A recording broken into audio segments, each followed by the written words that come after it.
መሰደድንም ከሞት አፋፍ በቀጭኑ መንገድ ማለፍንም አይተውታል።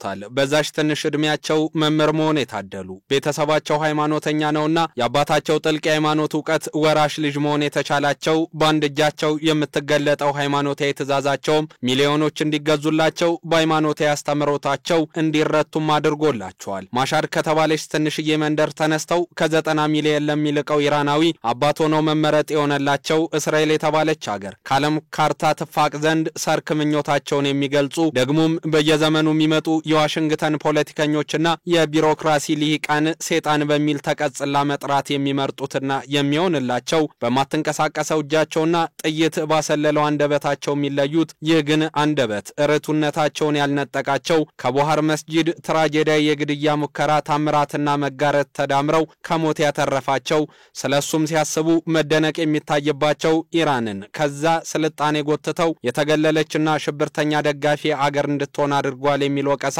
ከተቺዎቻቸው በኩል የሚነሳባቸው የለም ስልጣኔን እንደሚደግፉማ ኒኩለርን የሚያክል ምድር አጥፊ ጥበብን ሰርተዋል ሲሉ ሳይንሳዊ ተራማጅነታቸውን ከሃይማኖታዊ ልዕልናቸው ጋር አብረው ስለማስኬዳቸው የሚመሰክሩላቸው የበዙላቸው መልካም አዛውንት እሳቸው አሊ ሁሴን ካሚኒ ወይም አያቶላ ካሚኒ ናቸው። አሁን ላይ ከ40 ዓመታት በፊት በታምር ያመለጡት ሞት ዳግም ከፊታቸውም ተደቅኗል። እሳቸው ግን እጅን መስጠት ባሪያቸው አላደረጉምና ዳግም ለመሞት መቃረባቸውንም ማሰብ አይፈልጉምና ማነው የሚገለኝ ሲሉ ከዛሽ ታዋቂ አትሮኖስ ፊት ቆመው በተሰቀለችው እጃቸው መፎከራቸውን አላቋረጡም። የኚ ሃይማኖታዊ አባት መሞት ድህነቱ ለቀጠናው ፖለቲካ ብቻ ሳይሆን ለኢራናውያን አርነት ጭምር ነው ያሉ ኃይሎችም የሚሳኤል በረዶን በቴራን ሰማይ ላይ ያወረዱ ነው። ታዲያ ይህ ካሚኒን ለመግደል ቴራንን ማውደም የሚለው ፖለቲካዊና ወታደራዊ እርምጃ ያውኑኑ ጥረት በቶሎ የሚፈታ ወይስ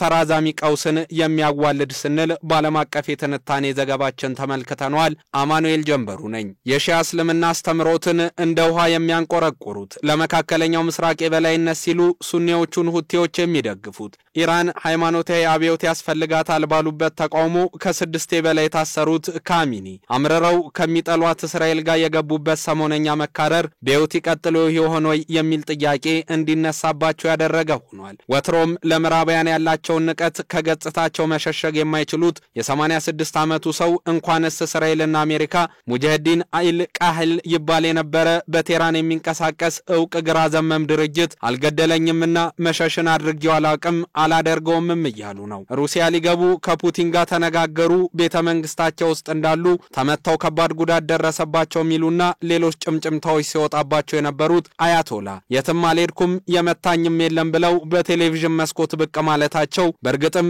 የሰውየው ተገማችነት ቀላል እንዳልሆነ የሚያሳይ አድርገው የሚያቀርቡት አልጠፉም። እኛ የኢራንን አብዮት ከመደገፍ አልፈው በአብዮቱ መንበር ላይ መቀመጥ የሆነላቸው ባለረጅም ሪዛሙ ካሚኒ ሀገራቸው ከእስራኤል ለገባችበት ውጥረት መፍትሄ ያሉትን ሁሉ እየሰጡ ነው። ስለ የትኛው ዲፕሎማሲ ነው የሚወራው? እስራኤል ልታጠፋን ነውና ያሰበችው እኛ ቀድመን እሷን ማጥፋት አለብን የሚለውን ወታደራዊ አስተምሮት ከጸረ አይሁድ ሃይማኖታዊ ሀሌዮት ጋር አጃምለው ነውና የሚያዩት ከቤተ ሐናሲ ፖለቲከኞች ጋር በአንድ ወንበር ተቀምጦ መነጋገርና መደራደር ከጉሮሯቸው ሊወርድ የማይችል ጎምዛዛ ፖለቲካዊ ቃል ሆኖባቸዋል። የኢራንን ፖለቲካዊ ምጣኔ ሀብታዊና ማህበራዊ ስሪት በመዳፋቸው የያዙት እኚህ ሰው ቴራንን ከተቀረው ዓለም ጋር ያላት የዲፕሎማሲ ግንኙነት በጠንካራ ቅድመ ሁኔታዎች የታጀበ ማድረጋቸው ደጋፊዎቻቸውንም ሆነ ተቺዎቻቸውን እኩል እንዲነሱባቸው ያደረገ ስለመሆኑ ያጠያይቅም። ዘ ኒውዮርክ ታይምስ አያቶላ ማናቸው ሲል ከሰሞኑ ባወጣው አንድ ሰፋ ያለ ሀተታው የእስራኤሉ ፕሬዚዳንት ቤንያሚን ኔታንያሁ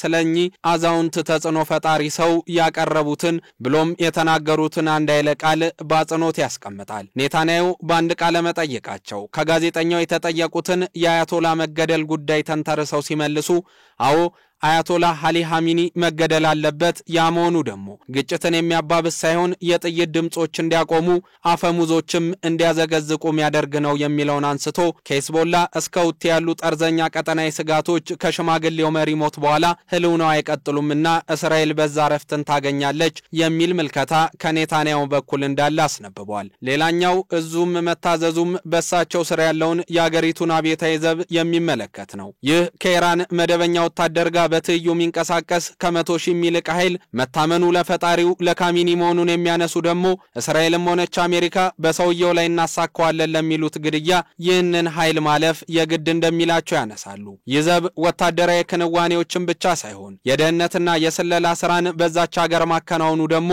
ለአያቶላ አሊ ኻሜኒ መኖር ዋስትናን የሚሰጥ ምድራዊ መተማመኛ ሆኖ እንዲቀርብ አስችሎታል። ታላላቅ ወታደራዊ አመራሮችና አሉኝ የምትላቸው የኒኩለር ጠበብቶች የሞቱባት ሀገር አያቶላን በሞት ባቡር አለማሳፈሯን ምን ያህል እርግጠኛ መሆን ይቻላል የሚሉ ሞጋቾች ደግሞ የሐማሱ ያህያ ሲንዋር ቤተመንግስት አቅራቢያ የመገደል እውነታን በማንሳት አያቶላ የጊዜ ጉዳይ እንጂ መሞታቸው የሚቀር አይደለም በሚለው መከራከሪያቸው ጸንተዋል። እሳቸው ግን የኢራን የአብዮት አባት የሚባሉት አያቶላ ራሁል ኻሜኒ ሌጋሲን ማስቀጠል ነውና ግባቸው ኢራንን ይጠቅማል ያሉትን ሁሉ ከማድረግ ደንቀፍ ሊሉ አልወደዱም። ነገር ግን ይህም የበዛ ጥያቄ እንዲነሳባቸው ያደረገ ሆኗል። የወቅቱ ወጣት መሐመድ ራዛ ፓህላቪ የተባለ ንጉስ ከምዕራባውያን ተሻርኮ የኢራንን ሃይማኖታዊና ባህላዊ አማድ አፍርሷል ብለው ያመጽ ችቦን ከለኮሱት አንድ የሆኑ ሰው ዛሬ በተራቸው ኢራንን ከምዕራባውያን የተጣላችና የተኳረፈች እንድትሆን አድርጓል። አሁንም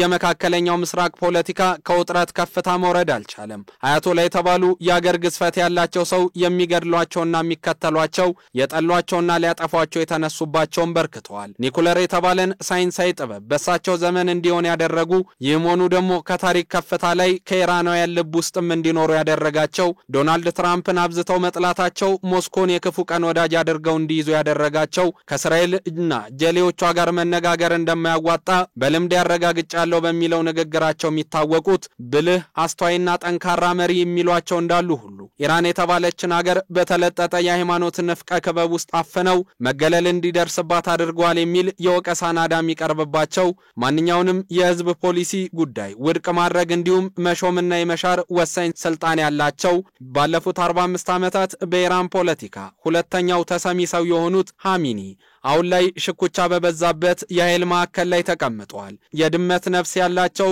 ኻሜኒ፣ የሃይማኖት ሊቁ ኻሜኒ፣ አብዮተኛው ኻሜኒ፣ ውሳኔ ሰጪው ኻሜኒ ቀይ ባህርን ካስጨነቀው መካከለኛው ምስራቅን ከሰቀዘው ፖለቲካዊ ውሳኔ ሰጪና ተቀባይ ሆነው ባናት ተቀምጠዋል። የኔታንያሁ ፈገግታን ነጥቀው ዶናልድ ትራምፕን በኦቫሉ ቢሮአቸው ደጋግመው መግለጫ እንዲሰጡ ገፊ ምክንያትም ሆነው ዛሬም የዘለቁት አያቶላ ነገስ በእርግጥ የመገደላቸው ዋዜማ ላይ ናቸው ወይስ ኃይላቸውን የሚያሳዩበት ጊዜ? ባዛውንቱ ሰውዬ ዕድሜ ልክ የሆነው የመካከለኛው ምስራቅ ቀውስ አያቶላን በመግደልና ኢራንን በአዲስ የፖለቲካ ውቅር በመስራት መዳንን ሊያመጣ ይችላል የሚለው በቀጣይ የሚታይ ነው። እስከዛ ግን አያቶላ አሊ ሁሴን ኻሜኒ ማሉ ገዳዮቻቸውም የንገላህለን መፈክራቸውን አላወረዱም።